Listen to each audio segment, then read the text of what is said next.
안녕하세요. 저는 4학년 정하인입니다. 저는 오늘 평안을 너에게 주노라 라는 찬양을 바이올린으로 연주할 거예요. 이 가사에는 평안을 너에게 주노라, 사랑을 너에게 주노라 라는 내용이 담겨 있는데요. 이처럼 세상이 줄 수도 없는 평안 대신 예수님 찬양할게요.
오늘 함께 하실 성경은 요한일서 1장 1절부터 10절까지입니다. 교독하도록 하겠습니다.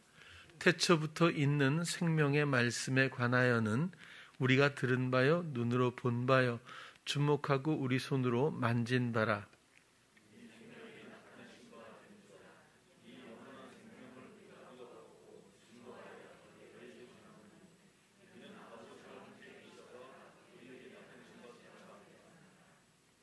우리가 보고 들은 바를 너희에게도 전함은 너희로 우리와 사귐이 있게 하려 함이니 우리의 사귐은 아버지와 그 아들 예수 그리스도와 함께 함이라.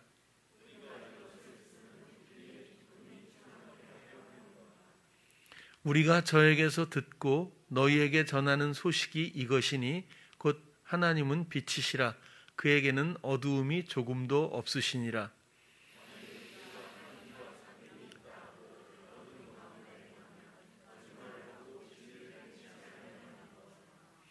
저가 빛 가운데 계신 것 같이 우리도 빛 가운데 행하면 우리가 서로 사귐이 있고 그 아들 예수의 피가 우리를 모든 죄에서 깨끗하게 하실 것이요.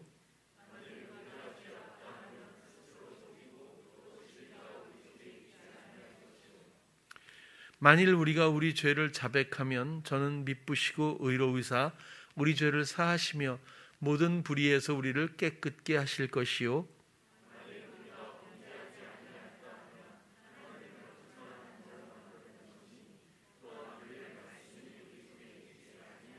아멘.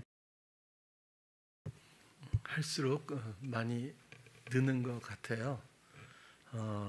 좀 마음으로 찬양할 줄 아는 게 너무 대견하고 또 마음의 이야기를 연주하는 모습도 그 내용이 참 감사합니다. 너무 짧은 게 좀 아쉽지만 다음엔 조금 더 긴 곡으로 부탁드리기로 하고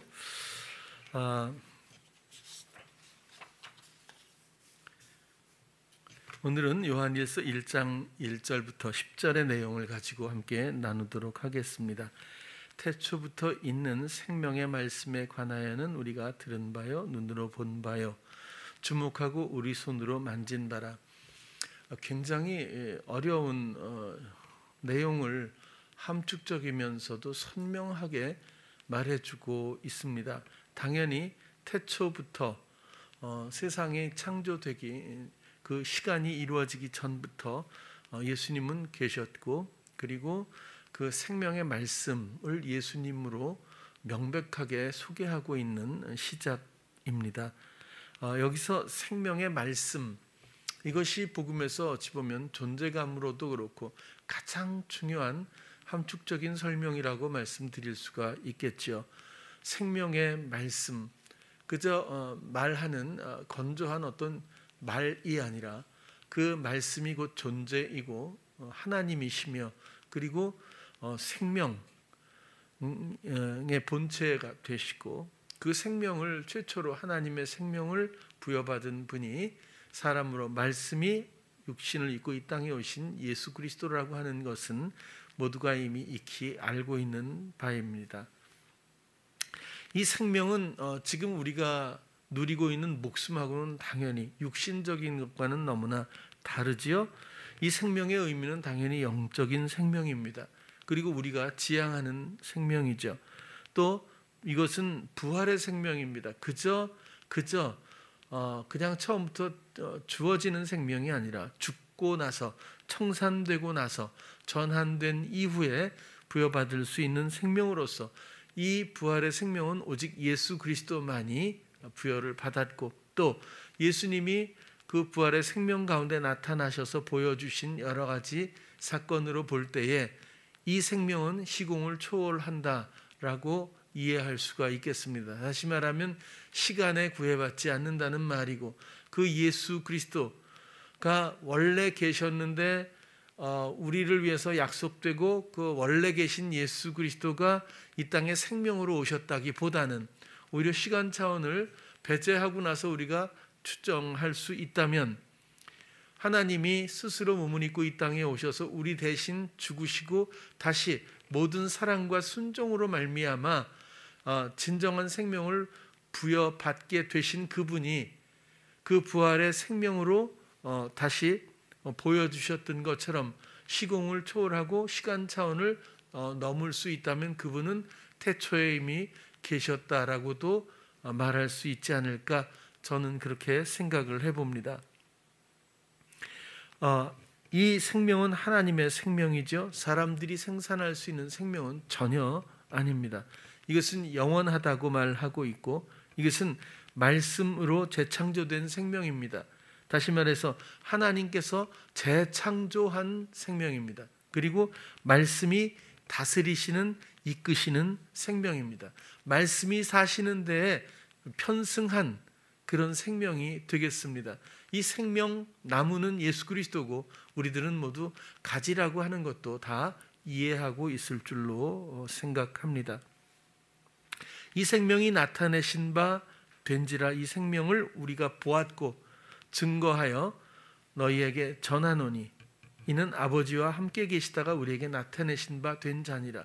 그냥 예수 그리스도라고 하는 어떤 선지자 혹은 대단한 위인이 나타나서 성인이 와서 그 사람의 삶의 교훈을 전하는 것이 아니라, 이것은 온 우주 만물을 통해서 알 수 없는 대단히 본질적이면서도 대단히 심오한 태초 혹은 생명의 말씀, 영원한 생명, 이렇게 예수 그리스도를 소개하고 있습니다. 3절에 보면 전하는 목적이 우리가 보고 들은 바를 너희에게도 이 전하는 것, 이 목적은 너희로 우리와 사귐이 있게 하려 함이니, 이 생명, 영원한 생명, 생명의 말씀, 이것을 보고 듣고 경험하고 증언하는 이런 또 우리가 전하는, 너희에게도 전함은 너희로 우리와 사귐이 있게 하려 하는데, 너희와 우리 사도들과의 혹은 요한과 이런 제자들과의 사귐이 최종 목적이 아니라 우리의 사귐은 아버지와 그 아들 예수 그리스도와 함께함이라. 모두가 사도들이 먼저 아버지와 아들의 사귐이 있었던 것처럼 나머지 모든 어둠에 있는 영혼들도, 생명 없는 모두 사망에 거하는 이 영혼들도 아버지와 아들의 사귐으로 인도하기 위해서 이 보고 들은 바를 전하고 있다라고 말할 수 있는데, 여기서 사귐이라고 하는 것은 아시는 것처럼 코이노니아입니다. 교회에서 많이 쓰는 단어이죠. 코이노니아는 교제, 교통 혹은 친구 이렇게 표현이 되고요. 또 함께함이라, 이것도 더불어 누린다, 메타, 함께 연합이란 뜻입니다. 연합. 5절로 넘어가 볼게요. 우리가 저에게서 듣고 너희에게 전하는 소식이 이것이니, 복음이죠. 하나님은 빛이시라, 그에게는 어두움이 조금도 없다. 여기서 빛과 어두움이라고 하는 내용도 우리가 그냥 쉽게 생각하고 넘어갈 수 있겠지만 상당히 중요한 영적인 의미를 갖고 있겠죠. 그래서라도 보면 어두움의 의미가 무엇일까? 각자 해석은, 생각은 다를 수 있다고 봅니다. 제가 여러분들에게 설명을 드릴 수 있다면, 어두움은 하나님과의 어떤 관계죠. 하나님 상실 상태에서의 세상, 하나님 상실 상태에서의 마음, 저는 그 자체가 어두움이라고 봅니다. 왜냐하면 빛이 없기 때문이죠. 또 다른 표현을 한다면 사단의 통치 아래서의 상황 그 자체, 그것이 어두움이라고 생각됩니다. 그 안에서 사람들이 생각하는 선이 조금 보인다고 해서 어두움이 아닌 것이 아니란 얘기입니다. 그 안에선 좋아 보이는 것도 있고 옳아 보이는 것도 있습니다. 맞는 것도 있고 틀리는 것도 있다고 느껴질 수 있습니다. 그러나 모든 것을 통틀어서 그저 어두움의 일들일 뿐입니다. 빛의 세계에는 원래 옳고 그름도 맞고 틀리고도 없습니다. 그냥 그 자체가 진실이고 그 자체가 진리일 뿐이겠죠. 빛은 그 절망의 어둠 속에 있던 우리들에게 사랑의 기쁨과 소망과 지식과 지혜의 말씀으로 교제하시는 예수 그리스도, 오직 하나님이 빛이신 것처럼 예수 그리스도가 세상의 빛으로 오셨습니다. 예수 그리스도는 당연히 그리스도의 영으로 우리 마음 안에 오셨습니다. 그래서 우리 마음 안에서 태초에 모든 것들을 말씀으로 지으신 그 빛이 있으라 하신 그 말씀, 그 빛이 하나님의 영광을 아는, 그죠?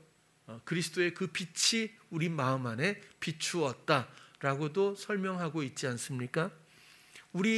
그 빛은 우리를 향했던 것이고 우리에게 비추기 위함이고 우리의 어두움을 물리쳐 주시기 위함이고 우리가 빛 가운데 행하게 하기 위함이고, 그것은 빛 되신 예수 그리스도와의 사랑의 연합과 교제를 위해서 이런 과정들이 있었다고 이해를 합니다.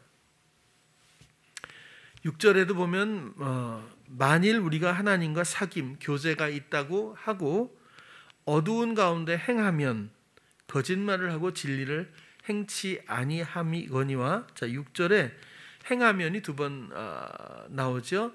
만일 우리가 하나님과 사귐이 있다, 교제하고 있다 하고 어두운 가운데서 행하면, 여기서 행한다는 말은 페리파테오라고 하는 단어인데요.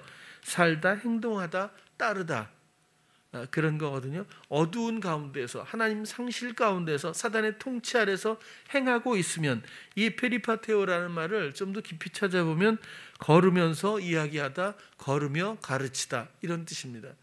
그러면 하나님과 나는 교제하고 있다라고 말하면서 사단의 통치 아래서 사단의 가르침 따라 또 살고 행동하고 따르고 있다면 이건 거짓말이다 라고 설명하고 있다고 봅니다.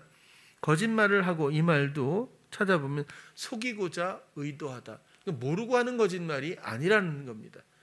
그리고 거짓말을 하고 진리를 행치 아니함이거니와, 진리는 당연히 진리는 말씀이죠. 진리를 행치 아니, 여기서 행한다, 이 행치는 앞에서의 행하면이하고 그 단어가 다릅니다. 이 행치는 포이에오라고 하는 단어로서 아시는 것처럼 태초에 만물을 창조하셨을 때의 단어가 포이에마이지 않습니까? 그렇게 말씀의 모든 그 말씀이 하고자 하시는 모든 일들이 행하여져서 창조되어고 만들어져 가는 이런 것들을 하지 않고 있는 거다. 이렇게 말씀하고의 연관성을 이해해 주셨으면 좋겠어요. 7절도 보면 저가 빛 가운데 계신 것 같이 우리도 빛 가운데 행하면, 여기서 행하면은 물론 걸으며 또 이야기하다, 가르치다 이런 뜻인데, 우리가 서로 사귐이 있고 우리도 빛 가운데서 행하면 빛 되신 예수 그리스도 그 가운데에서 우리가 함께 걸으며 우리가 가르침을 받고 행동하고 살고 따를 수 있다면 그 서로 우리가 교제하고 있다고 말할 수 있고 예수님과 친구라고 말할 수 있고 그 아들 예수의 피가 우리를 모든 죄에서 깨끗하게 하실 것이요 예수 그리스도의 피가 우리를 모든 죄에서 깨끗하게 한다. 복음의 굉장히 중요한 요결이 아닐 수가 없죠. 왜? 사귐 자체로 깨끗한 것이 아니라 그리스도가 우리가 연합됨으로써 우리의 모든 것들을 그리스도의 대속으로 말미암아 하나님 앞에 세상 앞에 이제는 더 이상 빚진 자로서 살지 않아도 되는 그분의 승리와 그분의 순간 사심을 공유할 수 있다면 이미 이기신 순결하신 예수 그리스도의 삶을 우리가 함께 누릴 수 있는 그런 은혜 가운데서 그분의 피 공로로 인해서 그분이 옛사람을 대신해서 죽으셨고 또 사단에게 하나님께 버려져서 사단에게 농락당했던 그랬던 모든 우리를 위한 대속의 대가로 말미암아 그 예수님의 사심에 우리가 공유되어 있을 때 우리는 이제 그분의 승리를, 그분의 능력을, 그분의 평안을 누릴 수 있게 된다. 그래서 우리를 모든 죄에서 깨끗하게 하신다 이런 건 씻긴다, 피 이렇게 보기보다는 우리를 모든 하마르티아죠. 자기 경영 그런 것으로부터 더 이상 자기 경영의 더러움에 빠지지 않고 깨끗하게 정결하게 우리를 지켜주실 것이요. 이런 의미입니다.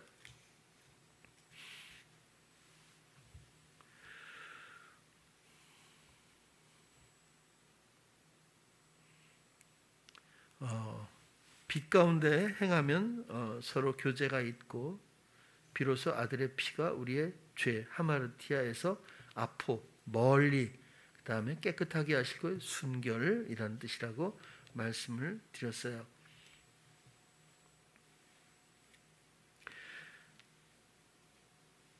생명의 말씀 가운데 말씀의 생명 가운데 말씀이신 하나님과의 연합이 비로소 그렇게 이루어지는 것, 그것이 빛으로 행하는 모습이라고, 빛 가운데로 행하는 모습이라고 설명드릴 수 있고, 이 모든 것들은 빛과 어두움, 또 사단의 말과 말씀이신 하나님, 또 그리스도의 사심과 이전의 나의 삶, 이런 대비되는 가운데서 빛 가운데 행하는 삶으로의 전환을 설명드리고 있습니다. 8절도 보면 만일 우리가 죄 없다 하면 스스로 속이고 또 진리가 우리 속에 있지 아니할 것이요. 속이고 이 말도 죄를 짓다 방황하다 그런 뜻이고요. 만일 우리가 죄 없다 하면 이 말도 해석본을 보면 만일 우리가 죄를 가지고 있지 않다고 말하면 이런 뜻입니다. 나는 죄를 가지고 있지 않아요. 난 죄를 짓지 않아요. 난 죄를 지려고 하지도 않고 이렇게 부인하는 거겠죠. 우리가 죄를 가지고 있지 않다고 말하면 그럼 스스로를 속이고 진리가 말씀이 우리 속에 있지 아니할 거다. 9절 보면 만일 우리가 우리 죄를 자백하면 저는 미쁘시고 의로우사 우리 죄를 사하시며 모든 불의에서 우리를 깨끗게 하실 것이요. 여기서 자백이란 말을 좀 오해할 수 있다고 봅니다. 만약 우리가 우리의 죄를 자백하면 이걸 문자 그대로 해석 그대로 받아들이면 우리는 계속 무언가 도덕적인 것을 또 죄로 여기면 또 도덕적으로 우리가 연약하고 넘어지고 했던 것을 계속해서 고백하는 걸 또 회개로 생각할 수 있다는 겁니다. 그렇다면 상당히 왜곡된 어떤 해석이 될 수 있어요.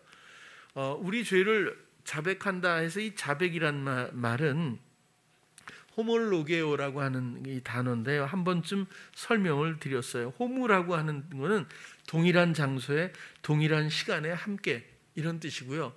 그 다음에 이 합성어거든요. 호무 말고 또 하나는 로고스입니다. 그래서 호몰로게오라고 하는 건 호무하고 로고스, 말씀과 같은 장소에 같은 시간에 함께 있으면 그런 거예요. 그럼 죄를 자백하면이라고 해석된 것은 자기 경영적인 모든 것들을 이제 그만두고 내려놓고 로고스와 함께 있고 같은 시간에 같은 장소에 그렇게 동행하고 순응하면 그 사람은 미쁘시고는 피스티스입니다. 이것은 믿음이란 뜻이죠. 원래는 정말 신뢰할 만한 하고 또 정말 의로우신 공의로우사 우리 죄를 사하시며 모든 불의에서 우리를 깨끗게 하실 것이요. 결국 우리가 나 정말 뭘 잘못해서 또 거짓말을 했어요. 또 뭐 화를 냈어요. 뭘 속여 이런 얘기를 우리가 이렇게 자백하듯이 뭐죠? 이렇게 말로 꺼내서 있는 그대로 표현하는 것으로 보면 상당히 왜곡될 수 있다는 겁니다. 우리가 사는 삶들을 포기하고 정말 말씀과 같은 장소, 같은 시간에 늘 함께 있으면서 순종할 수 있다면 이것이 우리의 죄를 해결할 수 있는 유일한 방법이고, 또 그렇게 될 때에 하나님은 그 순종의 기뻐하심 가운데서 정말 미쁘시고 의로우신 그분께서 우리 죄를 사하신다. 여기서도 사한다는 말도 보내다, 용서하다, 면제하다, 그 이외에도 도말하다, 여러 가지 의미가 있죠. 멀리 떠나 보내다, 깊은 곳에 던져. 우리 죄가 없는 게 아니에요. 근데 하나님은 죄를 기억지도 않겠다. 이런 거는 없이 하는 방법이 그래요. 완전히 없어지는 게 아니라 그것을 죄로 여기지 않는다는 거예요. 그래서 칭의입니다. 우리가 완전히 의인이 되었다가 아니라 우리가 죄성이나 죄를 지은 본분이나 또 여지는 여전히 남아있죠. 그러나 우리가 호몰로게오, 그야말로 로고스와 같은 장소에 같은 시간에 함께 있어서 순응할 수 있다면, 그렇다면 이제 기억지도 않고 칠을 해서 다른 칠을 해가지고 완전히, 그죠? 완전히 다른 색깔을 만들어 버리고 죄가 없어. 너는 의로워. 너는 아름다워. 너는 정말 이렇게 우리를 여겨주신다는 것 아니겠습니까? 또 모든 불의에서 우리를 깨끗게 하신다. 불의가 아디키아라고 하는 단어인데 찾아보면요, 불의의 성격, 불의의 행동, 불의의 생활, 아주 구체적으로 그렇습니다. 모든 불의에서 그러면 우리가 가끔 의롭지 않은 면이 있긴 있지, 그게 아니라 그리스도로 말미암지 않는 성격, 그리스도와 상관없는 행동, 그리스도로 말미암지 않은 생활들, 이런 것에서 우리를 순결하게 정결케 씻기신다는 그런 뜻입니다. 10절도 만일 우리가 범죄하지 아니하였다 하면 하나님을 거짓말하는 자로 만드는 것이니 또한 그의 말씀이 우리 속에 있지 아니하니라. 존재하지 않는다기보다는 관계가 없게 되는 거겠죠. 만일 우리가 범죄하지 아니하였다 하면, 이 말도 해석을 보면 만일 우리가 죄를 지어오지 않았다는 것을 말하면 이런 내용이 더 이해하기가 쉬울 것 같습니다. 하나님을 거짓말하는 자로 만든다. 우리는 살면서 죄를 지어오지 않았어요 라고 말하면 우리를 죄인으로 말씀하시는 하나님을 거짓말하는 자로, 죄와 빛과 어둠, 이 죄를 위해서 대속 사랑하는 아들을, 또 말씀이 육신이 되어 하나님이 이 땅에 오셔서 하셨던 모든 일들은 다 우리의 죄 때문인데 우리는 죄를 지은 적이 없어요 라고 하나님 앞에 말한다면, 그렇다면 그건 하나님을 오히려 거짓말하는 자로 만들고, 또 하나님의 말씀에 그 생명의 말씀이 우리 안에서 살 수가 없겠죠. 연합될 수가 없겠죠.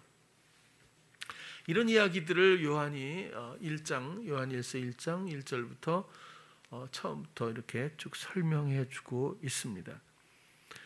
죄는 에덴에서부터 시작되었어요. 근데 제가 오늘 드리고 싶은 말씀은 모든 것을 하나님의 신실하신 사랑을 향한 그 과정 혹은 그 여정에서 꼭 필요한 어떤 요소들로서 이해를 했으면 좋겠습니다.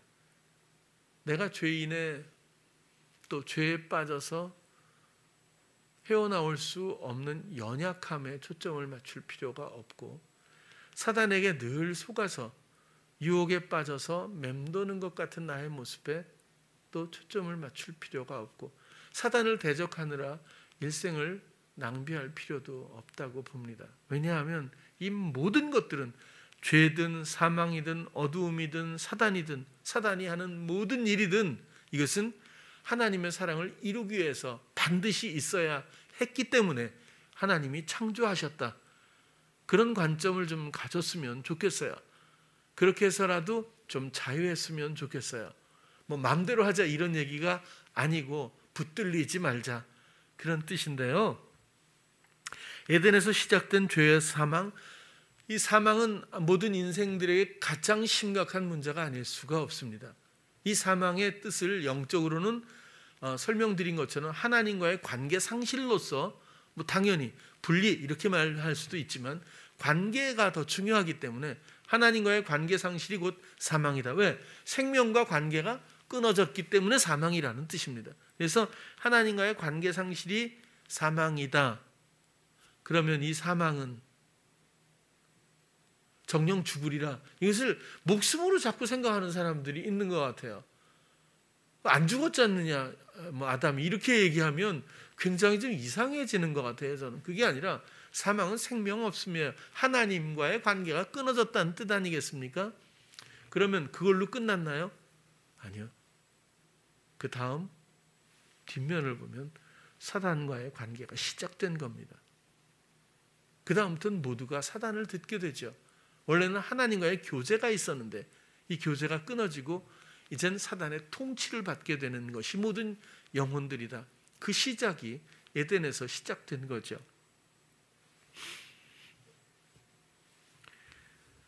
그래서 그때부터 하나님을 듣지 못하고 하나님과의 관계가 원활하지 못하고 하나님을 지향하는 영적인 갈망을 품은 채 세상의 종로로 타며 세상을 목적 삼아 세상에서 나아지기 위해서, 세상에서 높아지기 위해서, 세상에서 풍요를 바라보며 그런 기대감으로 사는 인생들로 전락해버리고 말았습니다. 세상의 일, 사람의 일, 육신의 일에 의미를 두고 사는 사람들로 영적인 모든 것들을 상실하고 말았죠.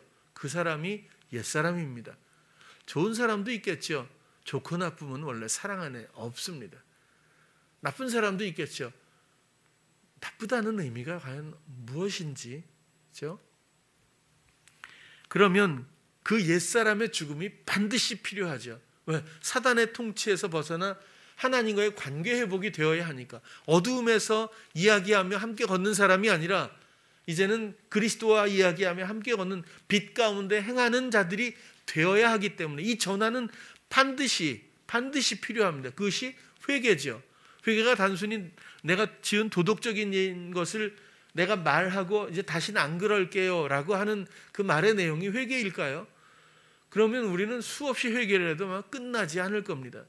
이것은 마음의 전환이거든요. 그리고 영역의 전환이고 통치의 전환이고 완벽한 모든 세계의 전환이 되어야 합니다.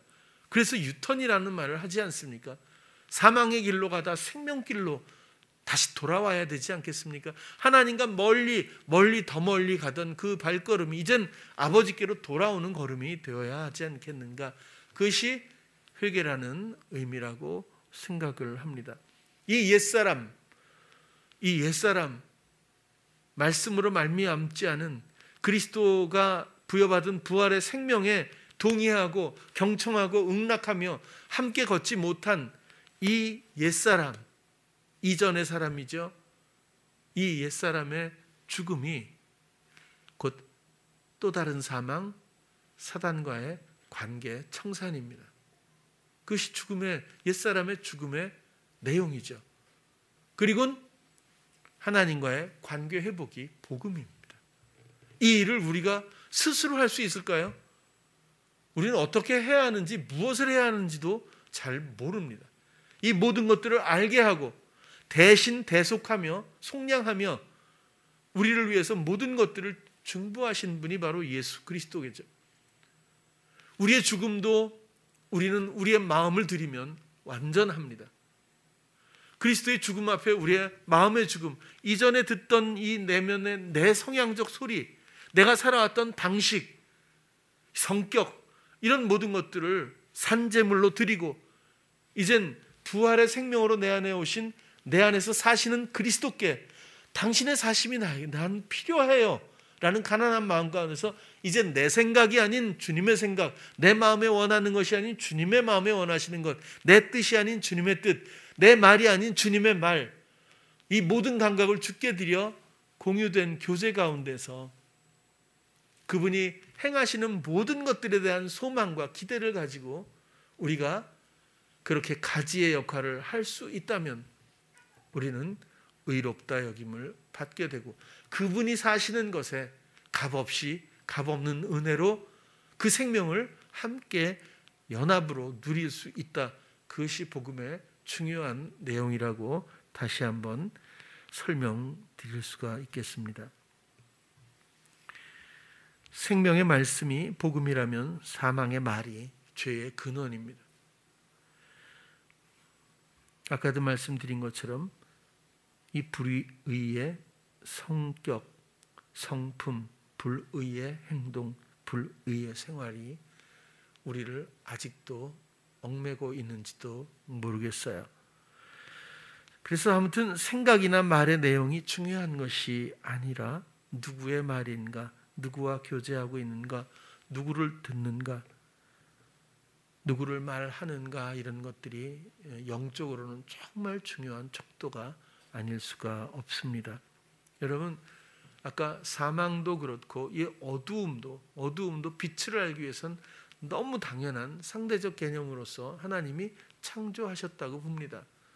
그런 것처럼 그리스도의 신실함을 알기 위해서, 하나님의 사랑을 알기 위해서는 사단이 반드시 필요한 거죠. 사단을 미워하는 존재로만 볼 게 아니라 하나님의 사랑 앞에 달려갈 수 있는 동력으로서 이해를 했으면 어떨까 하는 생각을 한번 해봅니다. 우리는 너무 많이 사단과 친숙하고 또 농락당해 왔기 때문에, 조종당해 왔기 때문에 그것을 상실감으로, 그것을 마치 죄의 근원으로만 여긴다면 우리는 슬픔에 빠질 수밖에 없습니다. 그러나 그것 때문에 우리가 하나님을 사랑할 수 있다면 사단의 역할은, 그 창조의 목적은 충분히 이루실 거라고 하나님의 의도대로 그렇게 생각을 해요. 사단의 존재의 의미를 보면 하나님을 알고 하나님을 사랑하고 하나님의 나라를 위해서 그를 창조하시고 그를 존재케 했다, 그런 생각을 합니다. 저는 욥기를 보면서 물론 사실 여부를 떠나서 뭐 하나님이 사단하고 뭐 이렇게 친하지, 이런 생각을 했어요. 너 그 많이 그렇게 다녔어? 그러면 그 욥이라고 있는데 너 유의해서 좀 봤니? 이런 얘기를 하잖아요. 뭐 제가 조금 유화해서 이렇게 표현했는지는 모르지만, 아니 사단, 너 우리 같으면 여기가 어딘데 감히 들어와, 뭐 이럴 텐데 뭐 사단이 뭐 자기가 다닌 얘기도 하고, 그러니까 이 목적에 대해서 처음으로 제가 전환할 수 있어요. 사고 전환이죠. 그런 게 그때가 아니었을까도 생각을 해봅니다. 어쨌거나 에덴에서부터 사단은 사람을 유혹해서 이 사단이 났습니다. 그 자기 경영, 사단의 통치, 어두움의 시작이 된 거지만 하나님의 철저한 허용하심이 있었어요. 사랑의 드라마의 시작입니다. 또 그 사단이 그렇게 우리가 마음에 원하는 것을 마음껏 우리가 행하도록 부추기지 않았다면 우리는 우리의 모습을 잘 몰랐을 거예요. 하나님의 사랑이 왜 필요한지도 아마 끝까지 모를 수도 있으리라고 봐요. 근데 사단 때문에 우리는 정말 폭망을 하고, 그리고 말할 수 없는 슬픔과 말할 수 없는 좌절과 절망과 그리고 자기 비하에 빠질 수 있었고, 누가 도와주지 않으면 나를 건질 수 없는 지경이라는 가난의 자리에 갔을 때 비로소 하나님을 생각하고 그리고 손을 뻗기 시작하는 것 같아요.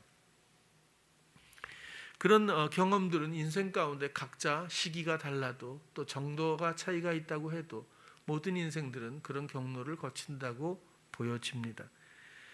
베드로도 사람의 일을 생각한다라고 책망을 하셨어요.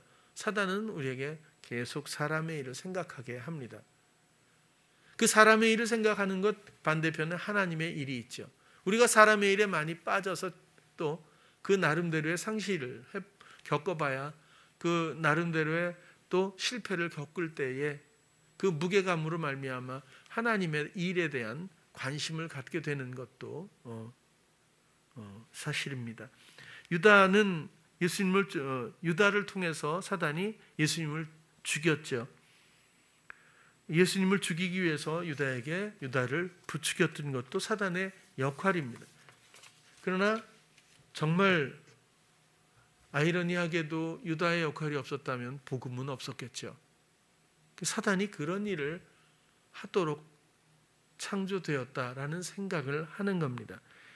아나니아와 삽비라도 사단이 내 마음에 가득하여 내가 성령을 속이고 땅값 얼마를 감추었느냐. 둘 중에 하나입니다. 성령을 듣든지 사단을 듣든지. 처음에 성령을 듣고 그 다음에 다시 욕심을 따라 부추김에 따라 사단을 다시 들었을 때 사망으로 간다는 원리. 하나님과의 모든 관계 상실이 다시 일어날 수밖에 없다는 것, 버려질 수밖에 없는 그런 원리들을 이 사건에서 우리가 이해할 수 있고요. 또 길가에 뿌려서 복음서에 보면 말씀이 그렇죠. 좋은 땅에도 있지만 가시덤불에도 있고 길가에서 새가 먹고 뭐 이러지 않습니까? 이건 로고스입니다. 말씀이 사람 마음에 전달될 때에, 들려질 때에, 주어질 때 마음의 말씀이 열매 맺지 못하도록 회방하는 것도 사단이 하는 짓이에요. 아무런 회방이 없다면 튼실할까 싶어요. 마음의 준비, 밭이 잘 준비되어야 농사가 잘 되는 것처럼 하나님은 풍부한 열매를 원하신다고 그렇게 생각을 해봅니다. 고린도후서 12장 7절을 한번 우리가 보면 여러 계시를 받은 것이 지극히 크므로 너무 자고하지 않게 하시려고 내 육체에 가시 곧 사단의 사자를 주셨으니 이는 나를 쳐서 너무 자고하지 않게 하려 하심이니라. 그냥 다메섹에서 말하신 것처럼 누구냐고 난 네가 핍박하는 예수야 이런 식으로 딱 나타나서 바울아 넌 너무 자만한 것 같아. 좀 낮출 수 없겠니? 좀 겸손하게 좀 해봐. 이렇게 해서 좀 알려주면 바울이 말 잘 들을 수 있잖아요. 근데 그렇게 안 하고 사단의 사자를 주셨다. 육체의 가시, 엄청나게 육체적인 고난, 회방들을 어마어마하게 받지 않습니까? 그 이유가 조금 균형이 안 맞는 듯하죠. 우리가 볼 때. 왜? 우린 별로 자만할 게 없으니까. 근데 자만해서 높아지지 않게 하려고 육체의 가시 사단의 사자를 주셨다. 허용했다는 뜻이에요. 이렇게 자기 생각에 빠지고 자기가 행하는 일이 스며들지 못하도록 하나님의 뜻이 온전히 이를 통해 이루어질 수 있도록 하기 위해서 가는 곳마다 회방이 있었고 가는 곳마다 그는 육체적인 고통을 감내해야 했습니다. 그걸 바울은 너무 잘 알고 있었죠. 나중에는 자기의 목숨조차 조금도 귀한 것으로 여기지 않는다라고 하는 정말 바닥에서 말할 수 있는 하나님 앞에 자기 존재감, 자기 생명 어떤 귀한 것도 난 남아있지 않습니다 라는 고백을 할 수 있었던 바울로서 우리가 볼 수 있죠. 결국 사단은 바울에게 여러 가지 고통을 던져 주었어요. 도저히 사람이 감당하지 못하고 포기하려고 하기 위한 목적을 가지고 사단은 많이 애를 썼어요. 정말 많이 애를 썼지만 오히려 그것이 바울을 낮추는 결과가 됐고 바울은 하나님의 뜻을 온전하게 이루는 결과를 갖게 되었어요. 자, 이 드라마에서, 이 과정에서 사단의 역할이 반드시 필요하지 않겠습니까? 사단이 없으면 바울은 없었습니다.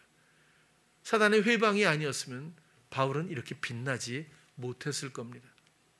우리의 인생도 전 그렇다고 봐요. 또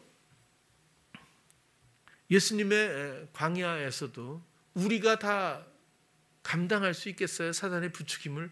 안 되잖아요. 그래서 예수님이 세례를 받자마자, 옛사람의 죽음, 세례를 받자마자 바로 광야에 내몰려서 광야에서 사단의 회방 시험을 받고 모든 것들을 물리치십니다. 그 예수님이 우리를 돕고 있기 때문에 광야는 세상이잖아요. 세상에서 받는 그 어떤 시험이라고 해도 나는 할 수 없지만 빛 가운데서 행하면, 빛 되신 예수 그리스도 생명의 말씀을 의지할 수 있다면 그 승리가 언제나 우리 길 가운데서 또 빛나게 되며 그 승리의 모든 영광과 열매는 우리를 위한 사랑이라고 하는 것도 얼마든지 또 체험할 수 있을 겁니다.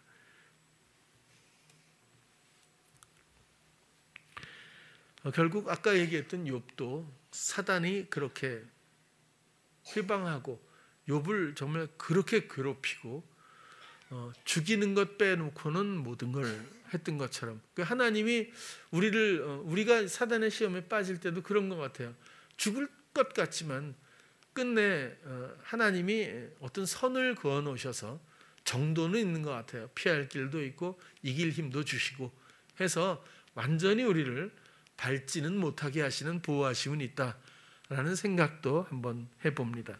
욥은 하나님과의 선명한 관계를 얻었어요. 얼마나 소중한 거죠. 어떻게 하면 얻을 수 있죠? 사단의 회방이 아니었으면 그는 그 위치에서 그렇게 살았을 겁니다. 그러나 그 회방 때문에, 그 손실 때문에 욥은 정말 빛나는 사람이 또 된 거죠. 사도행전 26장 13절에서 18절 한번 보면요. 왕이여 때가 정원화되어 길에서 보니, 이건 아그리빠 왕한테 바울이 잡혀갔어요. 그래서 그 신문을 하고 자기가 왜 이렇게 예수 그리스도 복음을 전하고 있는지에 대해서 이 설명을 하는 거예요. 다메섹을 가다가 내가 그분을 만났습니다. 이런 얘기를 이제 하는 거예요. 왕이여 때가 정원화되어 길에서 보니 하늘로서 해보다 더 밝은 빛이 나와 내 동행들을 둘러 비추는지라 우리가 다 땅에 엎드러지며 내가 소리를 들으니 히브리 방언으로 이르되 사울아 사울아 내가 어찌하여 나를 핍박하느냐 가시체를 뒤발질하기가 내게 고생이니라. 내가 대답하여 하되 주여 뉘시니까 주께서 가라사대 나는 내가 핍박하는 예수라. 일어나 네 발로 서라. 내가 내게 나타난 것은 곧 내가 나를 본 일과 장차 내가 내게 나타날 일로 너로 사환과 증인을 삼으려 함이니 이스라엘과 이방인들에게서 내가 너를 구원하여 저희에게 보내어 18절입니다. 함께 읽을게요. 시작. 그 눈을 뜨게 하여 어두움에서 빛으로 사단의 권세에서 하나님께로 돌아가게 하고 죄사함과 나를 믿어 거룩한 무리 가운데서 기업을 얻게 하리라 하더이다. 바울이 부여받은 임무, 복음의 내용, 또 우리에게 이루어진 우리가 사모하는 생명의 길의 그 내용입니다. 눈을 뜨게 해서 어두움에서 빛으로, 사단의 통치에서 그리스도의 사랑의 다스림으로, 사단의 권세에서 그 통치에서 하나님께로 회복, 관계가 이제는 사단은 교제가 아니라 사단은 유린이지 않습니까? 종노릇이잖아요. 그 관계에서부터 하나님과의 교제로 다시 돌아가게 하고 죄사함, 그렇죠? 이젠 우리가 정말 사단의 부추김과 자기 경영이라는 굴레 가운데 살던 우리가 이제는 호몰로게오죠. 생명의 말씀을 듣고 그 가운데에서 경청하고 응낙하는 그런 가운데 함께 이야기하며 걷는 인생으로 돌이킬 수 있을 때에 우리를 의롭다 하시는 죄의 사함이 이루어지죠. 그리스도의 사심으로 말미암아 나를 믿어 거룩히 된 예수 그리스도를 믿는다는 것은 그냥 주여 믿습니다가 아니잖아요. 모든 삶의 근원이 되시고 나의 주인 되시고 왕 되시는 그분의 다스림과 그 마음의 신실함, 그리고 사랑의 모든 지혜와 지식의 보화, 이런 모든 그분의 속성과 존재와 의미를 알고 믿고 의뢰할 수 있는 진정한 그 믿음 가운데서 거룩해 순결하게 정결케 된 무리 가운데서 기업, 하나님의 모든 자산을 상속받는다. 하나님의 모든 능력을 상속받는다. 그런 뜻이죠. 기업을 얻게 상속받게 하는 것.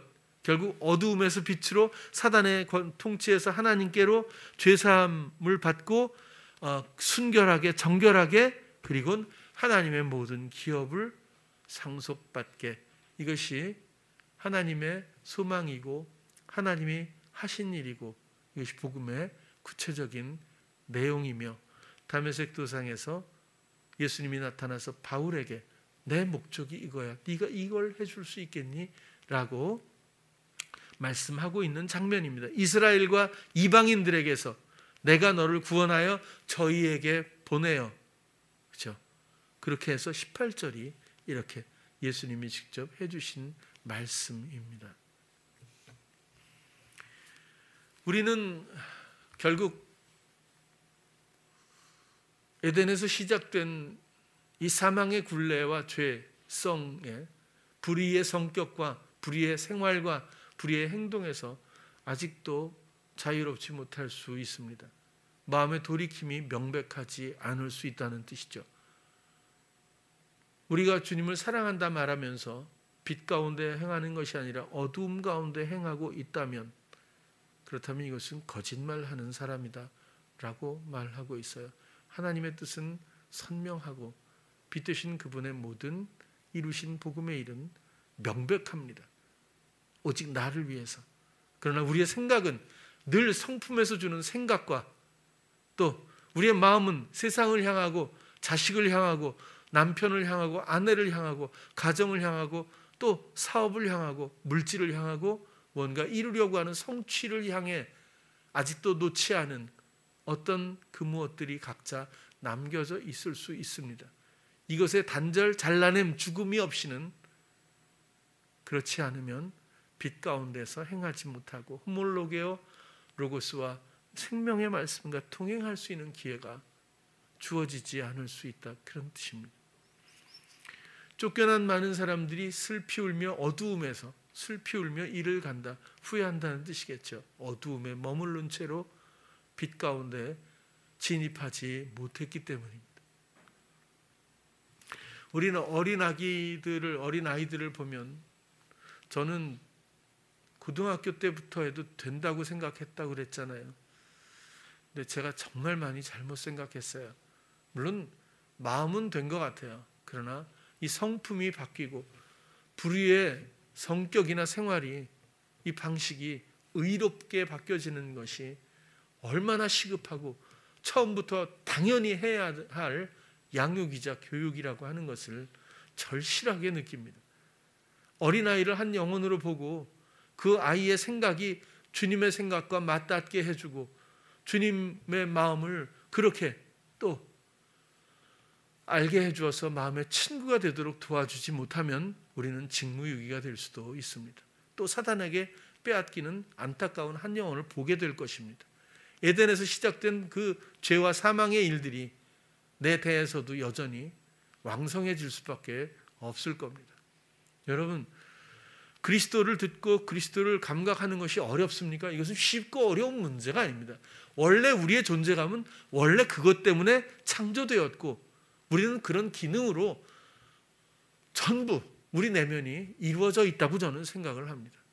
우리의 관심사, 아직도 중독되어 버린 우리의 마음의 방향성, 내려놓지 못하고 자고한 마음 때문에 빛 가운데 행치 못하는 정말 슬픈 일들이 아직도 남겨져 있다고 생각해요.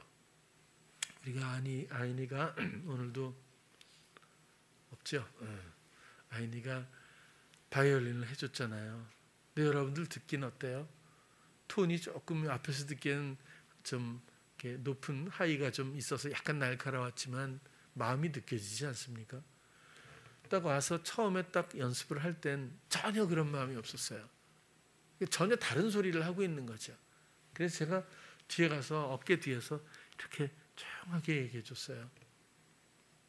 이 가사에 네가 정말 예수님이 주시는 사랑과 평안을 예수님 앞에서 노래하듯이 이야기하듯이 그렇게 마음으로 한번 연주를 해보면 어떻지? 그럴 수 있어? 네. 그렇게 하자마자 딱 하는데 제가 진짜 눈물이 날 뻔했어요. 아까 연습하는데 정말 너무 좋아서. 그래서 내가 점수를 물어봤어요. 연습 끝나고 몇 점인 것 같아? 96점인가 먹이더라고요.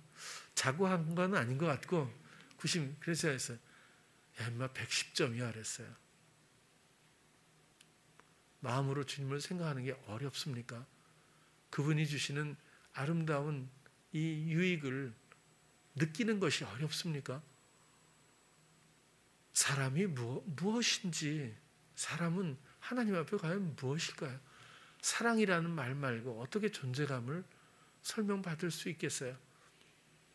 하나님이 우리를 보고 할 수 있는 말은 그 말밖에 더 있을까요? 너는 나의 사랑이야. 그래서 지으셨는데 우리는 아직도 관심사를 하나님께 드리지 못하고 사랑한다 말하면서 어둠에서 행할 수밖에 없는 나태함이 있을 수도 있다고 봐요. 여러분, 불의의 성품에서 나오는 생각의 그 말 따라하지 않길 바랍니다. 그 생활 방식에서부터 나오는 그 원하는 대로의 어떤 여러 가지 표현들이 삶에서 더 이상 나타나지 않기를 바랍니다. 산제사를 기쁘게 드리시고 빛 가운데 행하면서 말씀 따라 그 행복감 따라서 그분이 주시는 이미 이기신 기업을 우리에게 주시려고 하는 그 소망을 마음으로 받아들여서 지식과 지혜의 보화는 물론이고 순간마다 평안 가운데 이끄시는 그 아름다운 사랑의 모든 섬김을 기쁘게 수용할 수 있는, 경청하고 응낙할 수 있는 우리 모든 사랑하는 성도님들 되기를 축복합니다. 기도하겠습니다. 모든 영혼들은 에덴에서부터 죄와 사망에 빠져 있었습니다. 사단의 권세 통치 아래서 벗어날 방법이 없이 절망 가운데 어두움에서 행했습니다. 그러나 그리스도로 말미암아 이젠 생명의 말씀이 우리 안에 있습니다. 오직 그리스도와 또 생명의 말씀이신 그분과 한 장소에 함께 같은 시간에 늘 있으면서 함께 이야기하고 걷기를 원합니다. 우리의 모든 감각을 주께 드려서 주의 아름다움을 보게 하고 듣게 되기를 원합니다. 주님, 우리를 건지신 주님 앞에 우리의 모든 것들을 내어드려 진정 예수님만이 나의 겸손과 사랑의 왕이시라는 진정한 찬양이 모두에게 있게 하여 주시옵소서. 예수님 이름으로 기도드렸습니다. 아멘.